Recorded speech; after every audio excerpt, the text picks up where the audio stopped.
Қайырлы күн баршаңызға, менің каналыма қош келдіңіздер. Бүгін сіздермен өте дәмді болып шығатын алма қосылған кекстардың рецептісімен бөлісетін боламын. Бұл рецепт сізге ұнайтыны сөзсіз, видеоны міндетті түрде соңына дейін көріңіздер. Керек ингредиенттердің тізімін осы видеоның астында описаниеда жазып қалдыратын боламын. Ең алдымен ыдысымызға 2 жұмыртқамызды саламыз. Менде кішкентай болғандықтан 3 салдым. Қант қосамыз. Жақсылап ағарғанша араластырамыз.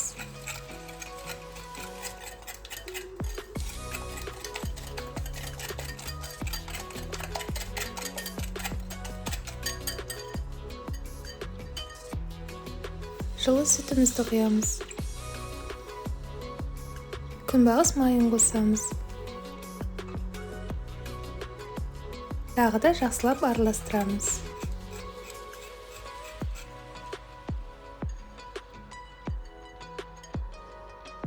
Електен өткізілген ұнымызға разрыхителімізді саламыз. Сұйық массамызға қосамыз. Тағы да жақсылап араластырамыз.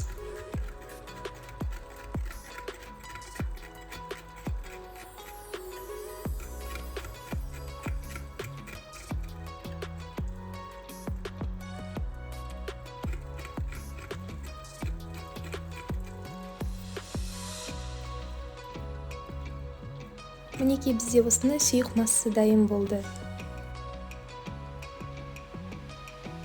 Алмаларымыздың сыртын ашып, уақтап турап, дайындап алған массамызға қосамыз.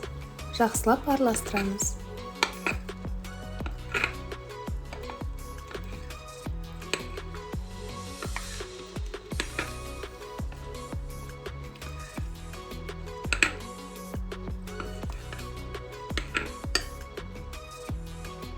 Енді кекстарымыздың бетіне себетін штрейзелімізді дайындайтын боламыз. Ыдысымызға ұнымызды саламыз, қант қосамыз, сары майымызды қосамыз, корица қосамыз, барлығын жақсылап араластырамыз.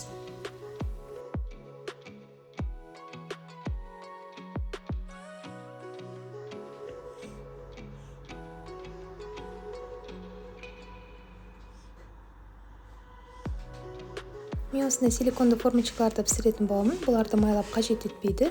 Енді массамызды құйып шығамыз. Шамамен 1,5 ас қасықтан.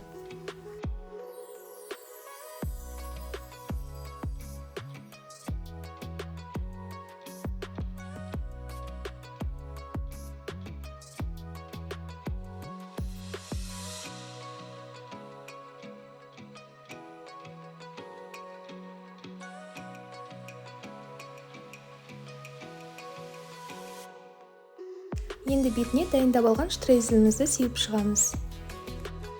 Бұл кекстарымызға штрейзелдерді сеуудің міндетті емес, өз қалауыңыз бойынша жасасаңыздар болады.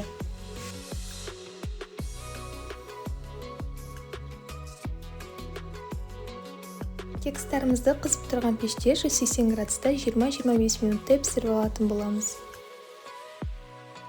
Мінекей біздің кекстарымыз дайын болды, өте дәмді болып шықты, әрі өте тез дайындалады. Іші барлығы толықтай пісіп, жұмсақ болып шықты. Сіздер де міндетті түрде дайындап көріңіздер, ас болсын. Ал егер де сіздерге менің видеом ұнаса, лайк басып, комментарий жазуды ұмытпаңыздар.